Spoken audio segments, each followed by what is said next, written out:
அனைவருக்கும் வணக்கம். இன்று நான் சுவிட்சர்லாந்தில் ஆல்பர்ட்ஸ் மலை பகுதியில் இருக்கும் ஒரு அற்புதமான இடத்திற்கு உங்களை அழைத்து வந்திருக்கிறேன். தாமோஸ் நகர் இவ்வளவு உயரத்தில் பனிமலைகளுக்கு நடுவே ஒரு அழகான சிவன் கோயில் இருக்கும் என்று பலரும் அறிந்திருக்க மாட்டார்கள்.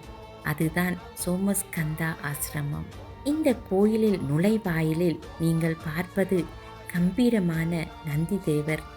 நந்தி என்றால் மகிழ்ச்சி தருபவர் என்று பொருள். அவர் சிவபெருமானின் வாகனம் மட்டுமல்ல, அவரது மிகச் சிறந்த பக்தர் கூட. இங்கிருக்கும் நந்தி சிலை எவ்வளவு பிரம்மாண்டமாக அமைதியாகவும் இருக்கிறது என்று பாருங்கள். நந்தி எப்போதும் சிவபெருமானை நோக்கியே பார்த்து கொண்டிருப்பார். அது எப்போதும் இறை சிந்தனையிலேயே இருக்க வேண்டும் என்பதை நமக்கு உணர்த்துகிறது. இந்த இடத்தின் மிக முக்கியமான ஆச்சரியம் என்னவென்றால், இந்த கோயிலையும் ஆசிரமத்தையும் ஐரோப்பியர்கள், வெள்ளைக்காரர்கள் மிக தூய்மையாகவும் பக்தியுடனும் பராமரித்து வருகிறார்கள். அவர்கள் தினமும் காலையும் மாலையும் முறைப்படி பூஜைகளும் அபிஷேகங்களும் செய்கிறார்கள்.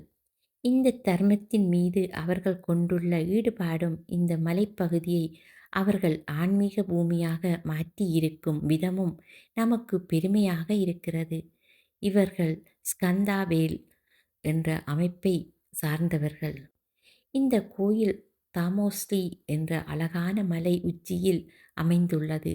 நீங்கள் சுவிட்சர்லாந்தின் எந்த பகுதியில் இருந்தாலும் ரயிலில் டாவோஸ் பிளாட்ஸ் நிலையத்திற்கு வந்து அங்கிருந்து பேருந்து அல்லது கார் மூலம் இந்த ஆசிரமத்தை அடையலாம்.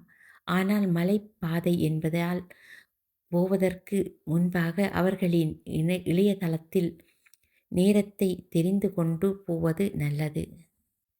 மனதிற்கு மிகவும் நிம்மதி தரும் இடம் இது. நீங்கள் சுவிட்சர்லாந்து வந்தால் அவசியம் இந்த நந்தி தேவரை சிவபெருமானையும் தரிசிக்க தவறாதீர்கள். இந்த வீடியோ உங்களுக்கு பிடித்திருந்தால் பகிருங்கள். ஓம் நம சிவாய்.